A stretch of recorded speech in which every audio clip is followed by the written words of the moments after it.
হরে কৃষ্ণ। রাধে রাধে বন্ধুরা, গিরিধারী গোপাল সোনা চ্যানেলে তোমাদের সবাইকে সুস্বাগতম। তোমরা সবাই কেমন আছো? আশা করি তোমরা সবাই ভালো আছো গোপাল সোনা কৃপায়।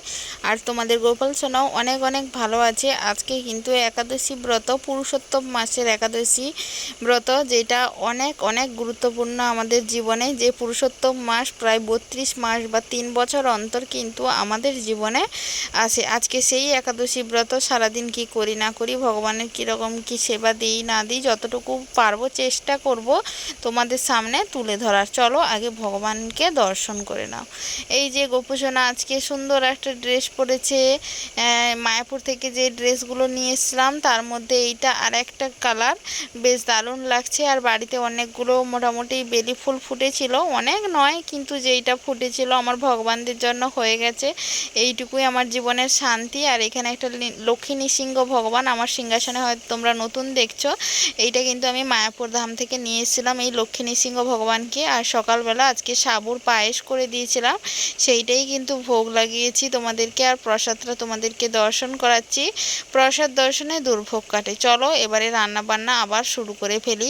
যেহেতু বাড়িতে অনেকেই আছে, সবার জন্যই কিন্তু রান্না বান্না সমস্ত কিছু করতে হবে। তার উপরে বাড়িতে মিস্ত্রি হচ্ছে, কাজ হচ্ছে, তাদের জন্য রান্না বান্না করতে হবে। তাই জন্য ভাবলাম আমি আগে রান্না বান্না করে ফেলি। যেহেতু আমার ছোট্ট বাচ্চাকে নিয়ে, 2.5 বছরের বাচ্চাকে নিয়ে আমি একাদশী ব্রত পালন করি, তার সারাদিনের খাবার ব্যবস্থা আমাকে করে রাখতে হবে। ছোট বাচ্চা তো, ওদের খিদে পায়। ওদের খাবারের সামনে মানে যখন খিদে পাবে, খাবার না দিতে পারলে ওরা কিন্তু অন্য খাবারের দিকে তখন নজর দেবে। আর এখানে আলু ফ্রেঞ্চ ফ্রাই মতো করছি আমি, কিন্তু এটা অল্প তেলেই ভাজছি। ডুবো তেলেই ভাজতে হয়, কিন্তু এটা আমি অল্প তেলে ভাজার চেষ্টা করি। আমার ছেলে কিন্তু এই আলু ভাজাটা খেতে খুব ভালোবাসে। প্রতিটা একাদশীর দিন কিন্তু এই ফ্রেঞ্চ ফ্রাইটা কিন্তু মানে আমার ঘরে আমি তো বানাই। তার সাথে সাবুর পায়েস, এই দুটো থাকে, মোটামুটি থাকে প্রত্যেক একাদশীতেই বলতে গেলে প্রায় একই রকম থাকে। আজকে একটু কাঁচকলা ভাজা করলাম, আর এখানে আবার আলু ছোট ছোট করে ভাজা মানে বানিয়েছি, ভাজছি। এটা আমি দেবো সাবুর পোলাওতে। সাবু আগে থেকে ভিজিয়ে রেখেছিলাম, জল ঝরাতে দিয়েছি। জল ভালো করে না ঝরালে কিন্তু সাবুর পোলাও একদম ভালো হবে না। সাবুর পোলাও কিছুতেই তুমি করতে পারবে না, চারিপাশে ঘেঁটে যাবে। একটা এলাচ, একটু তেজপাতা দিয়ে দেবে, কাজু কিশমিশ দিয়ে দেবে, তাহলে বেশ ফ্লেভারটা ভালো আসবে। অনেক রকম সবজি দেওয়া যায়, এখনকার সিজনে আর কোনো সবজি নেই, শুধু আলু দিয়েই তাই বানাচ্ছি সমস্ত মানে রান্নাগুলো। না হলে বাঁধাকপি কিংবা ফুলকপি দিলে কিন্তু বেশ ভালোই হয়। তার সাথে অল্প ক্যাপসিকামও তোমরা দিতে পারো একাদশীর দিন। এইরকম অনেক সুন্দর সুন্দর রান্না করে ভগবানকে ভোগ লাগিয়েই কিন্তু তোমরা সবাইও একাদশী ব্রত সুন্দরভাবে কিন্তু পালন করতে পারো। আমার ছোট্ট 2.5 বছরের বাচ্চা যদি করতে পারে, তোমরা কেন পারবে না? আমার ওই ছেলে আবার 6 মাস বয়স থেকেই কিন্তু একাদশী ব্রত পালন করে। আর এখানে কাঁচকলা আলু দিয়ে ঝোল করছি। এই রান্নাগুলো কিন্তু আমার সারাদিনের রান্না বলতে পারো, কিছু করার নেই। যেহেতু ঘরে কাজ হচ্ছে, বাড়িতে সবার জন্যই রান্নাবান্না করতে হয়, তাই জন্য আমাকে এইসব চিন্তাধারা করেই একসাথেই কিন্তু রান্নাবান্না করেছি। আর আজকে বেশ অনেকগুলো পদ দিয়েই কিন্তু গোপুসোনাকে ভোগ লাগাতে পারলাম। না হলে কিন্তু ছোট বাচ্চা নিয়ে অনেকটাই ঝামেলায় কিন্তু আমাকে পড়তে হতো। তারপরে যাই হোক প্রসাদ ট্রসাদ পেয়ে তারপরে দুপুরে সবার জন্য রান্নাবান্না করে খাওয়া দাওয়া সবার হয়ে গেছে।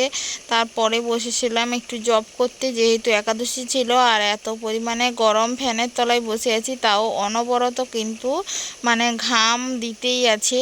কিছু করার নেই, প্রচুর গরম। এই গরমকালে গরম হবে এইটা স্বাভাবিক ব্যাপার, কিন্তু গরমটা নেওয়া যাচ্ছে না, জাস্ট এত পরিমাণে গরম। কিন্তু এই বছর অন্যান্য বছরের তুলনায় এবছর বৃষ্টি বেশি হচ্ছে, কিন্তু যখন গরম দিচ্ছে একদম সহ্য করা যাচ্ছে না। কৃষ্ণ কৃষ্ণ হরে হরে, হরে রাম রাম রাম হরে হরে, হরে কৃষ্ণ কৃষ্ণ কৃষ্ণ হরে হরে, হরে রাম রাম রাম হরে হরে, হরে কৃষ্ণ হরে। একাদশী ব্রতের দিন সেদিন আর কোনো ভিডিও করা হয়নি। তারপরে দ্বাদশীর দিন আবার ভিডিওটা স্টার্ট করলাম। দুপুরবেলা থেকে বসেছি এখন রান্নায়। আর এই যে এখানে রান্না করছিলাম মোচার তরকারি। ছেলের শরীরটা একদম ভালো নেই, ছেলের বমি পায়খানা দুটোই একসাথে হয়েছে, ডাক্তারের কাছে নিয়ে যেতেই হবে, না হলে নয়। মানে কালকে একটাই বমি করেছিল, খাওয়ানোর সময় বমি করছে দেখছি, আজকে কিন্তু আবার সকাল থেকে 2-3 বার করেছে। ভাবছি বিকালবেলা ডাক্তারের কাছে নিয়ে যাব। বর্তমান রান্না করছিলাম আজকে মোচার তরকারি। আজকে বাড়িতে অনেকগুলো মোচা বাবাকে বলেছিলাম, কিন্তু তুলে দিয়েছে। টমেটো, আদা বাটা, জিরে বাটা দিয়ে এখানে মোচার তরকারি, তার সাথে অল্প কাঁচা ছোলাও দিয়েছিলাম। কাঁচা ছোলা দিয়ে বানিয়েছি মোচার তরকারি। আর নামানোর সময় কিন্তু অল্প একটু ঘি দিয়েই দেব। ঘি না দিলে আমার মোচার তরকারি কিন্তু একদমই ভালো লাগে না।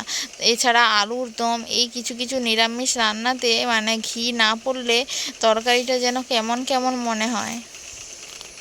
তাছাড়া এখানে জিরে বাটার ঝোল করব, কাঁচকলা, পেঁপে, তারপরে তার সাথে এই ডাঁটা ছিল, এইগুলো দিয়ে জিরে বা ধনে বাটা দিয়ে ঝোল করব। ছেলের শরীরটা তো ভালো নেই বললাম, ওকে তো অন্য কিছু রান্না এখন দেওয়াই যাবে না। তাই ভাবলাম ছেলে কেন একা খাবে, সবাই মানে সবার জন্যই বানিয়ে ফেলি। তাই জন্য সবার জন্য মোটামুটি বানিয়েছি। আর একদম পাতলা করে, এই তরকারিটা একদম মানে স্বাস্থ্যের জন্য একদম ভালো খাবার বলতে পারো। মানে এই খাবার যদি এই গরমে খাও, কোনো দিন কোনো মানে অসুখ বেসুখ, খারাপ পেট খারাপ, গ্যাস অ্যাসিড কোনো কিছুই কিন্তু হবে না। তারপরে কড়াইতে 3টে শুকনো লঙ্কা আর অল্প একটু 5 ফোড়নে দিয়ে এখানে কয়েকটা লাউ শাক ভেজে ফেলছি। মানে ডাঁটাগুলো যেহেতু আছে, শাকগুলো নরম দেখেই ভাজলাম, বেশি তেল নয়, অল্প একটু তেল দিয়ে ভেজে ফেলবো লাউ শাকগুলো। দেখি কেমন লাগে খেতে। তেমন একটা লাউ শাকের ভাজা আমাদের ঘরে হয় না। মানে যাই হোক, যেমন লাগুক, শাক পাতা তো শরীরে খেলে অনেক উপকার। কিছু কিছু খাবার স্বাদ না থাকলেও শরীরের কথা ভেবে কিন্তু খেয়ে নেওয়া উচিত আমাদের। তাই আমিও অন্য কোনো দিক না ভেবে লাউ শাকগুলো বানিয়ে আজকে ভাজা করছি শুকনো লঙ্কা ফোড়ন দিয়ে। তাছাড়া বাড়িতে আম আছে, শশা আছে, এই দিয়ে আজকে গোপুসোনাকে কিন্তু ভোগ দিলাম দুপুরবেলা। ভগবানের ভোগ দর্শনে দুর্ভোগ কাটে। তোমরা সবাই ভগবানের প্রসাদ দর্শন করো, আর ভগবানকেও দর্শন করো, গুরু মহারাজ সমস্ত ভগবানদের দর্শন করো। আজকে বাড়িতে একটা সুন্দর গন্ধরাজ ফুল হয়েছিল, সেই গন্ধরাজ ফুলটা তুলে নিয়ে এসে আমি আমার গোপুসোনাকে দিয়েছি। কোনো ভালো নতুন জিনিস দেখলে আমার প্রথম গোপুসোনার কথাই মনে পড়ে।